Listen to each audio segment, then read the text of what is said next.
Welcome to the Reseller Niche Podcast, a show for e-commerce buyers and sellers where we investigate unique categories of items being bought and sold and show how research equals knowledge equals profit.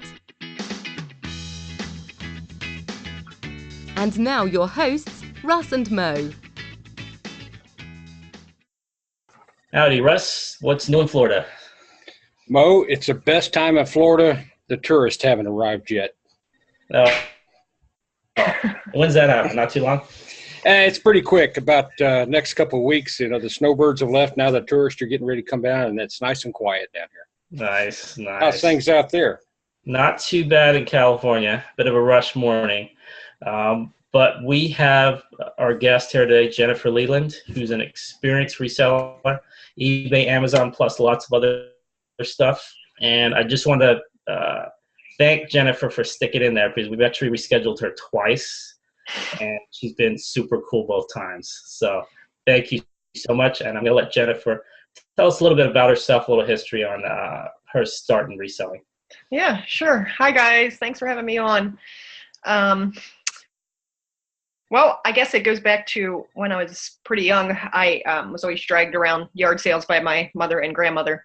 So I kind of hated it back then. And I think once I got around like the tween age, I started enjoying it and would buy stuff just to have. And then once I hit my teenage years, I started buying stuff to resell it. So it goes way back to that era. For sure. Once I got old enough to do stuff legally, my brother had told me about eBay. I think I was around 18 or 20 or something like that. I don't know. I can't do the math right now, but he told me about the site eBay, and it just sounded weird because it was when the internet was just like up and coming, and everybody had like abccompany.com and acmeincorporated.com. I'm like, what's this eBay about, So I tried it and I kind of never stopped. And that was 1998. And here we are today, 20 years later? Just about. Oh, wow. So I'm guessing there's a huge difference between eBay back then and now. I mean, oh yeah. Geez, it was everything back then, I remember. Yeah, they started the trend for sure. Yeah, definitely. So what were kind of like how about we talk about then and now comparatively? Okay. What was kind of some stuff you like to, or maybe you started selling back then, and then we'll move on to stuff now that you prefer. Okay, sure. Yeah. Well, back then, collectibles was like huge. Collectibles and antiques, and you didn't even need pictures back then. Kind of interesting. I know I've talked about. Go ahead.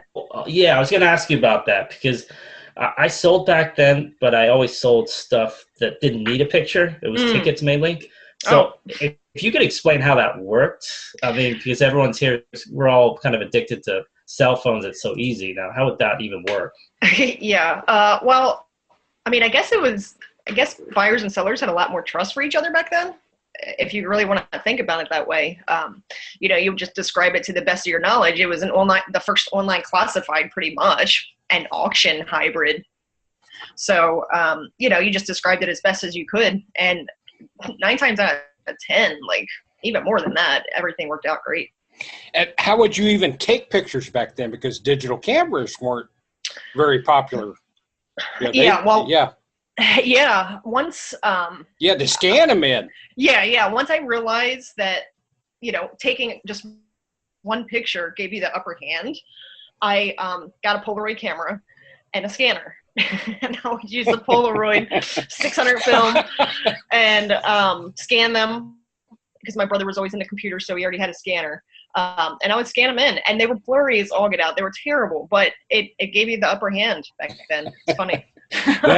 There's somebody out there listening that has no idea what a Polaroid is. I mean, it's just that. It's become that ancient. So it's kind of good. Now, so back then too, kind of explain the people that don't know, how did you get paid? How did all that work? Well, first, before PayPal came around, X.com preceding PayPal. It was mainly checks in the mail. Some people send cash in the mail, which is crazy to think about now. And I would say 80% of it was the postal money orders. And we would, we didn't have the eBay postage or anything. So you would just get those money orders, go to the post office, have everything printed out there. And then I would just hand them the money order, and I would get the difference between the packaging cost and what the money order was for. So I'm kind of curious a little bit. I don't know why I don't remember this. Maybe I just didn't sell too much, but because reviews are a big thing now on eBay, obviously. But back then, everyone talks about how it was a little bit easier. So if someone, let's just say you got this little grainy scan picture or something, were they leaving these horrible reviews like they are now, or was it different? Yeah, they would still leave bad feedback, but I honestly think within the first 5 years, it wasn't that bad. Okay. It got worse over time, but it was a retaliation type of game back then too. Like, some people didn't want to leave sellers bad feedback because they knew the sellers would in turn leave them bad feedback. So it was just like this cyclical thing. It was a pain in the butt, but no, I actually think it's worse now just because that's one of the main reasons. Yeah. People were entitled and spoiled, let's be honest, but you just can't think about it that way. I think the problem is a lot of people that sell get in this rut of complaining about buyers, and a lot of times the people that complain the most about those buyers are that buyer. Yeah. So just roll with it, guys. It's it's part of the game. Right. Yeah. The old saying about customers always right. We tend to forget that in this business, and we immediately think of everything bad. Well, you may have sent that person a bad product, and it's always, is it a scammer? Is it a scammer? No, it's not. It's just a return for any reason. So, and that seems to be the major complaint. What's the joke out there on Facebook now? You can actually have a return request on eBay, and you don't have to post about it. Yeah, good luck with that. Yeah, it's good, but I think Amazon's kind of spoiled a lot of people with the customer service, to be honest with you, because let's face it, they do cater to their customers, and people expect that level. They expect that level of customer service. They expect that level of shipping, convenience, everything. So they kind of set the bar. Oh yeah, completely. And then, sorry, go ahead, Russ. Okay. I was going to say, since you bring on Amazon, was there, did you notice differences between the beginnings of eBay and the beginnings of Amazon when you got on there, or was it light years different? Well, because I was kind of complacent with eBay, I honestly didn't get on Amazon FBA until last year. Okay. So I wish I would have done it sooner, because I could have got on when it was the, cream of the crop, height of its existence. I'm with you. I did the same thing. Yeah, for sellers. But I always sold MF on there. I was just used to fulfilling everything myself, so I was comfortable with that. So that's what I did. Okay, can we talk about that a little bit? How'd you get on that? How'd you find it different from using eBay when you started with MF? It was comparable. Okay. I didn't really have any problems. I thought it was pretty much the same, to be honest with you. Okay. As far as MF goes. Gotcha. Yeah. And did you start, you were selling different items, or was it like compared to what you were selling on eBay, or was it,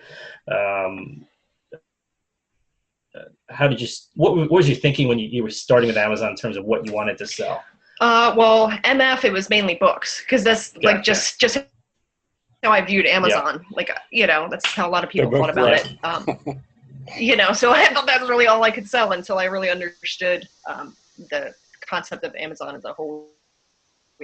Yeah, it takes a while to kind of wrap your brain around. At least for me, it did for me. Yeah, I'm still part of the learning curve. So we talked about some of the stuff you did. Were there any items that you found that maybe before on eBay and maybe even on Amazon that were easier to sell, and now it's kind of like, I'm not doing that anymore. It just doesn't work. I wouldn't. Amazon and eBay. Like what I try and do now is I try and like find certain things that I can maximize on Amazon and certain things I can maximize on eBay. Like I'll literally pull up the Amazon calculator, and whatever my net will be afterwards, if I can get $1 less on eBay, chances are I'll throw it on there. And then MF on Amazon. You know, if the difference is 30 to 40% or more, then I'll just send it in FBA. But, you know, as far as what I don't really sell, the big stuff's kind of a pain in the butt sometimes. Clothes kind of a pain in the butt. But I always go back to it because it's what I know, you know.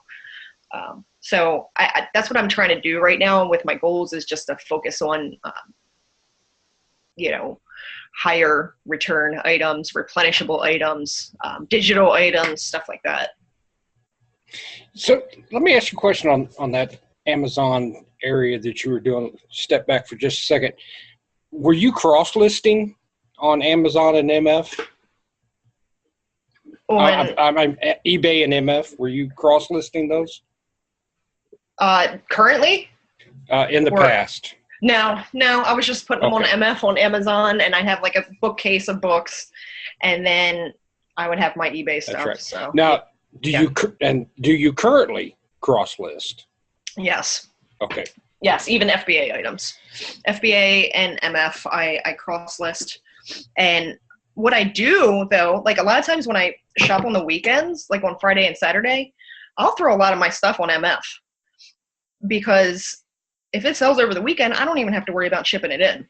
Right. You know, and then you can just go on Seller Central and convert them all to FBA, and your shipment's pretty much ready. Gotcha. Now, then you'll take that FBA item and also list it on eBay.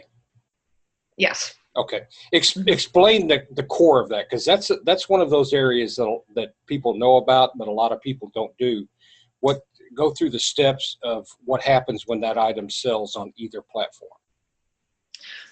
Well, if you're not using a software, you got to kind of be on top of it, to be honest with you, or else you'll run into, you know, where you have not enough to ship. Like sometimes I have sold 2 things at the same time, and then I just like, it's a wash because I'll wind up buying another item for a person and having it shipped to them. But chances are, like a lot of the stuff that I sell on Amazon now are books, CDs, and CDs is kind of sketchy now, but and a lot of electronics. And most of the electronics that I list, I take the picture of the serial number and just like 1 or 2 pictures of the item anyway for Amazon. That way I'm covered. So I just take those same pictures, throw them on eBay, and list it at MF. That's a pro tip right there, Jennifer, that a lot of people don't know about, that I love to spread. Take pictures of those serial numbers and post them with your list, and cover your butt on both eBay and Amazon. Because that way, that takes out a lot of issues, what we were talking about. You know, if somebody says, well, they didn't get returned, boom, you've got it listed right there. Yeah, I've been burned that way on Amazon. Yeah, and type it. Returned. And type it. Like I put it in the notes. Yeah, I put it in the notes and take a picture. And I had a bad experience like 10 years ago on eBay. And like ever since then, I've been real particular about that. One of those things that only happens one, you know, it only has to happen once, and you figure it out. So, yeah, especially if you're dealing with big ticket items. So. Yeah. Well, let me ask you a question now. You're in the Baltimore area, correct? Yes, sir. And the great state of Maryland, and that's a really neat area there. You've got a lot of population in that area. Yes. You're a couple hours.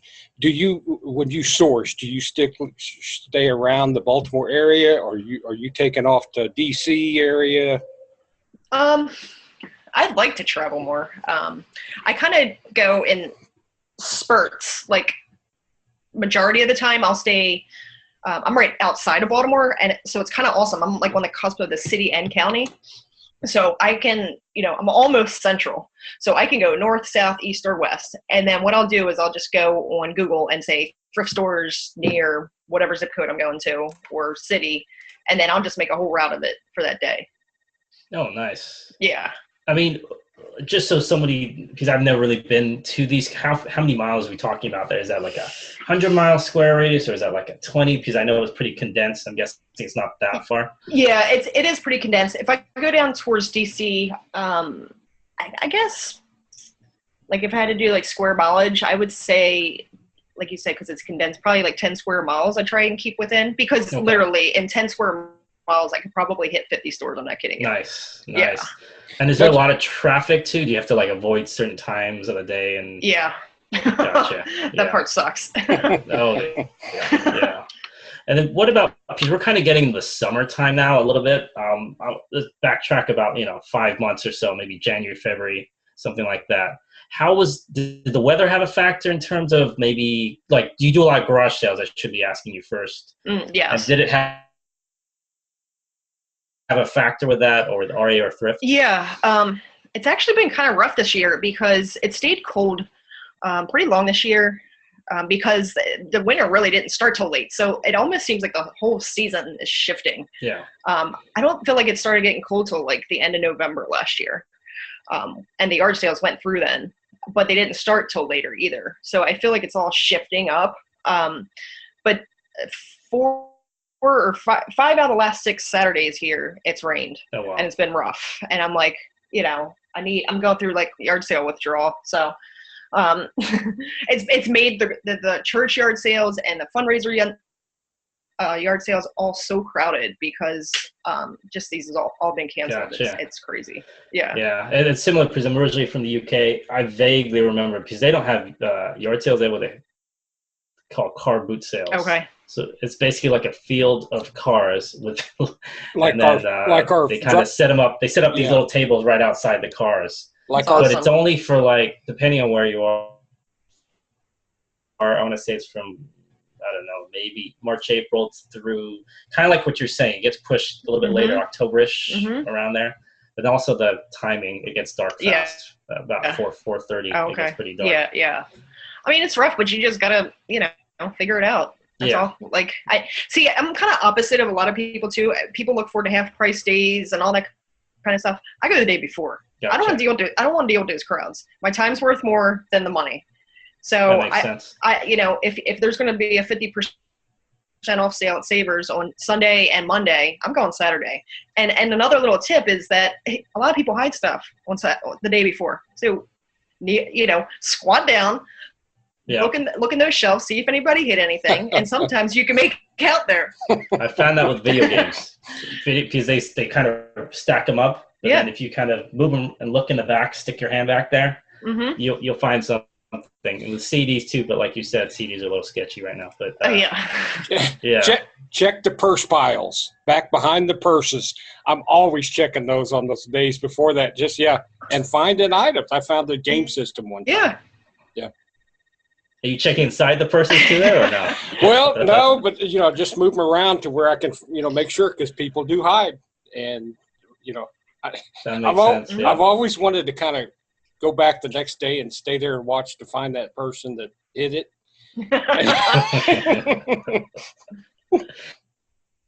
You should leave a note next time. Say, Russ was here. Sorry. Yeah, I mean, it's just like, is it really worth it? Like, okay, so what does the game normally cost? I don't do a lot of games anymore, but normally maybe between $4 and $6. Is it really worth it? I mean, you're going to pay that in gas and like time just getting there the next day. Just pay the $6 or $4 or whatever it is, and like save yourself a ton of time and go where everybody else won't be the next day. Exactly. Because I used to be the opposite. I'd be like, no, I'm not going to get it. Tomorrow's 20% off. Like 20% on a $4 game. Yeah, Come exactly. on. You realize it as you get older and like more experienced, and you're just like, what was I doing all this time? My God. And then, I mean, staying in your area, are there any items that you notice that maybe you talk to people and they say, oh, I've never seen that before? Are there any items that maybe are kind of, there's more of an abundance in your area than you would see, or that you see in other areas? There's a lot. I wouldn't really necessarily say it's more abundant here than somewhere else, but within, I would say 10 miles, I had 3 Goodwill outlet stores. So there's obviously a ton of clothes. But I took a tip from Nicole State. She did this video on searching in your area and what popular things tend to keep coming up over and over and over. And that'll give you an idea of what kind of stuff's in your area. And I did that, and I was like, huh. So I recognize what kind of stuff is findable in the area, and she did the filters where you were looking at stuff that was $50 or more and sorting it lowest to highest. So the minimum that you're going to find the stuff for is $50, which is a good benchmark for eBay in my opinion. Yeah, definitely. And then have you found, because I've found this because I'm in Northern California Bay Area, when I found thrifting in San Francisco is really bad. Yeah. But the neighboring cities, the further out you go, the more stuff you find, but it's kind of maybe the more rural the area, not as high quality as the downtown area. But then again, there's a price shift, it's lower priced. Do you find that too? Yeah. If I go if I go down towards DC and Virginia, it's more expensive. Okay. For sure. So, it's that trade-off. You're going to have a bunch of competition, and maybe the prices are a little bit higher or a little bit lower, but you have to deal with people. Yeah. And then, the opposite is also true. Back to what you were saying about local stuff. Now, it might not necessarily be something I find in a thrift store, but say Baltimore and Maryland, they're known for crabs. If I find a certain, say Old Bay flavored something, okay, like potato chips or something, you can focus on something like that. Or something, you can focus on something with sports. I think that sports are kind of overlooked a lot. Yeah. Stuff that you can get specifically, say, in the sports store of your local team. You could have the Giants and you could have the Marlins, Russ. And then, I know there was a hat in the Orioles store. I don't know if it was last year or the year before. It had a Maryland flag bill. And then the Orioles, and they were going for $70 a piece.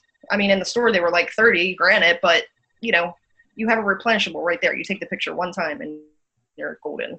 Oh, I remember that. Yeah. That Orioles with the tarpon flag almost, wasn't it? Mm-hmm. Yep. Yeah. I remember that bolo. I think that was I saw that. You may have posted that in the green room, I think. Mm-mm. No? No, I didn't post that. No, not sharing that one, not until a year later. Nice. I don't mind sharing bolos, but it really is not for stuff that's current is really not a smart thing to do. No, it doesn't make sense. Right. On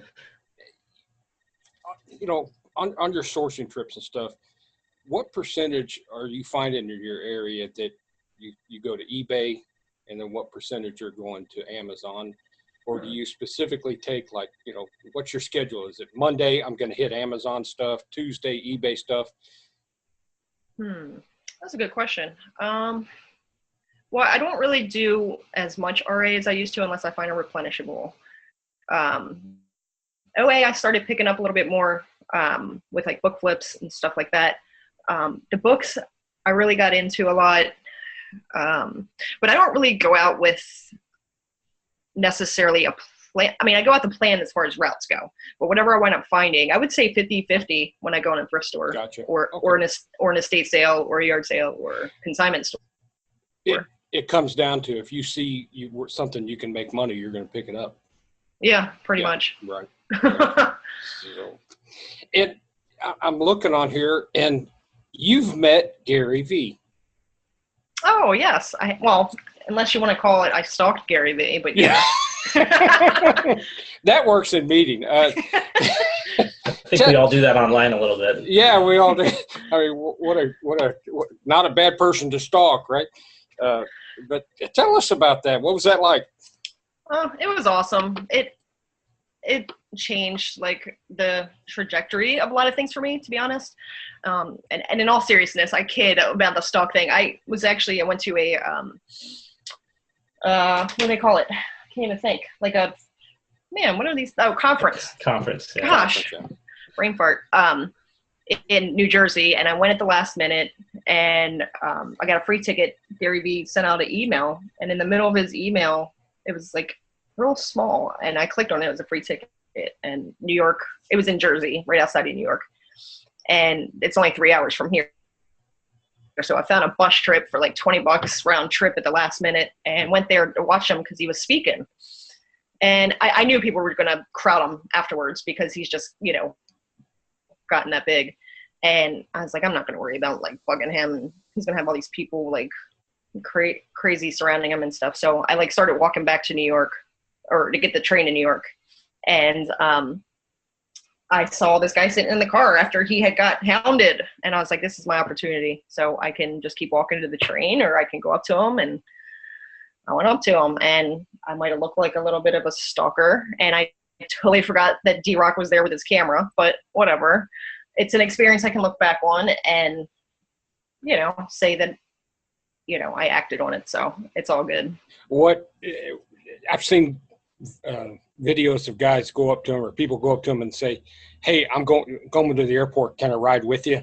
I mean, you know, he'll jump in. Yeah. Yeah. And he'll give him a ride. What, out of that question you asked him, what was your biggest takeaway from it? Well, you know, I just wanted to ask him something that people like constantly think about. There's a lot of people that get really down in this game, and it's not easy. Like, it's easier than working for somebody else, in my opinion, but like there's a lot of hustle involved, and things can pile up, and you can get depressed quick and like down on yourself quick. So I just wanted to ask him, you know, what kind of 3 words for motivation, basically, when people are feeling like that. And when he said, you're going to die, of course I was like, whoa. But I mean, it was a slap in the face and the kick in the butt I needed. And I realized how hard I didn't work, put it that way, before I had this wake up call. So I just really started hustling ever since then. He's real. And I think that's what we all need to hear. He is. You know, I love that. The one, you know, you're going to die. This is it, folks. And and the one that I listen to quite a bit when I get into those spots of down, you know, question myself, is that the one where he talks to the guy in Houston, and the guy is wanting to get into the marijuana field, or marijuana, and he goes, move to Denver. You know, don't hold yourself back if you have to. And he said it in a way that I don't want to repeat, you know, for our podcast, but you know, he just said, move to Denver. And it's so true that we really don't do enough. I mean, it's just, it comes down to it. So it's really that simple. I mean, you're 100% right. Stop making excuses, start, you know, taking action, period. Like, stop. You're not entitled to anything. So, you know, if you want something, earn it, period. Excellent. Actually, you just answered my last because our slogan here is research equals knowledge equals profit. And I was about to ask you if you could say one thing that would help people out. And I think that was it right there. That was good. Perfect. Thank you. I meant to do that. Yeah. Nice. And then, Jennifer, I just really want to thank you for coming by, chatting with us. Sure, man. How can people reach out to you? How can they find out anything, if they have a question or whatever? How can they get I'm on Facebook, Jennifer Leland, Leland. I'm on Twitter. I'm not really on there that much, but it's Jen Leland, so just shortened version of my name. I'm on a lot of stuff, but I stopped socializing as much and started working a little bit more. So the best place is definitely Facebook, because I'm on the groups a lot to learn a lot on there. So okay. And Jennifer, if you would, typically our guests join our Facebook group that we have. So, you know, people can find you on there too, ask you questions. Oh, yeah, sure. Yeah, definitely. No doubt. You can reach out to me there. You know, guys, I'm not like a millionaire or anything, but, you know, paying it forward's what's up for me. So awesome. Nice. Awesome. Nice. Well, Jennifer, thank you so much. Again, it's been just an enjoyable talking to you. And hopefully when I'm on the road, we will get to do some sourcing and picking together. Yes. Somebody will hit that O's game. There we go. Thanks, Jennifer. Thanks, guys. Thanks. Everybody have a good day, and thank you for listening to Resellers Niche Podcast.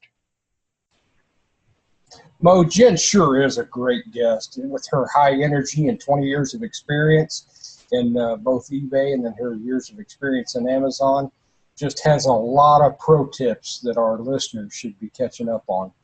Yeah, and I really enjoyed listening to the comparisons there, both local compared to what you might not find or you might find in the Baltimore area, I should say, and then also eBay compared to what it used to be with pictures and all of that. That was really interesting to hear, and because you never know, in 5 years we could be talking about similar changes or things that are going to be different then. So there's always going to be change, isn't there? You need to adapt. Yeah, and absolutely. And, look at that. She's adapted for 20 years because it's been constant change.